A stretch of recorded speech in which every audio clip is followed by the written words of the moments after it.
हरे दुनिया के आशिक दिल बुढ़वन के हो। अरे अब हो चाचा दुनिया के आशिक दिल बुढ़वन के, दुनिया के आशिक दिल बुढ़वन के होता सम्मेलन होली में। आवे के बाटे खाली चड्डी पहन के। किस कलर की चड्डी पहने हो बता दो ना। थोड़ी तो था जीता।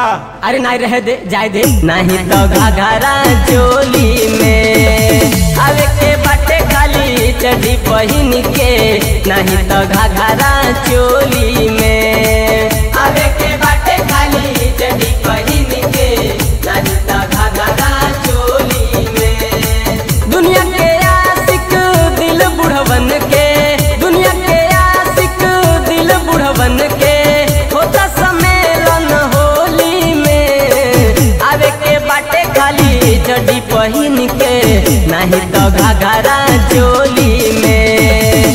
आवे के बाटे खाली चड्डी पहन के, नहीं तो घाघरा चोली में। आवे के बाटे खाली चड्डी पहन के, नहीं तो घाघरा चोली में।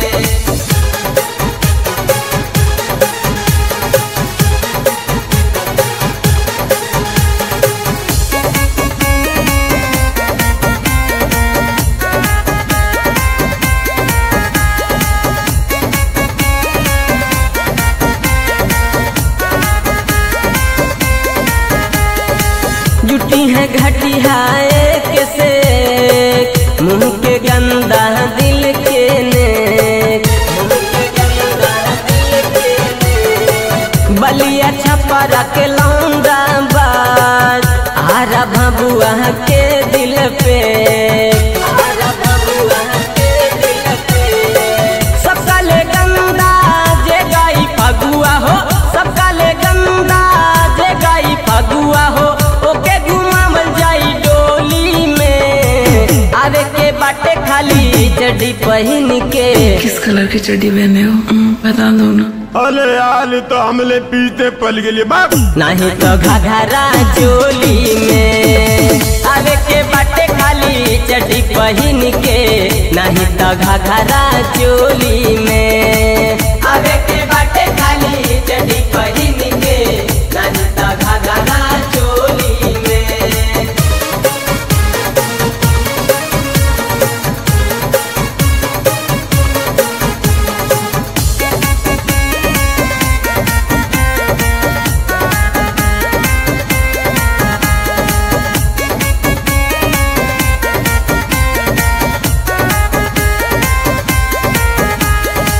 ढेर शरीफ रोका जई हैं, हल्ला करी है ठोका जई हैं।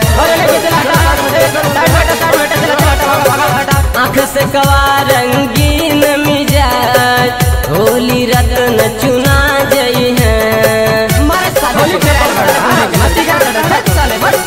टीवी पर होई एकर सीधा प्रसारण, यूट्यूब पर होई एकर सीधा प्रसारण। मिलत कनेक्शन दिल्ली से, देखी है खाली कुंवर भाऊ जाइलो। बौदी खाली देखबो कलिया कि बौदियो हमले साथ खेलिए होलिया। ठीक बाबूला ले तुन्हों के भांग के गोली में। खाली कुंवर भाऊ जाई लोग देखी हैं शक्तिमान के टोली में। आवे के बाटे खाली चड्डी पहन के, नहीं तो घाघरा चोली में। आवे के बाटे खाली चड्डी पहन के, नहीं तो घाघरा चोली में। दुनिया के आशिक दिल बुढ़वन के, दुनिया के आशिक दिल बुढ़वन के होता सम्मेलन होली में। आवे के बाटे खाली चड्डी पहन के, नहीं तो घाघरा चोली में। आवे के बाटे खाली चड्डी पहन के, नहीं तो घाघरा चोली में।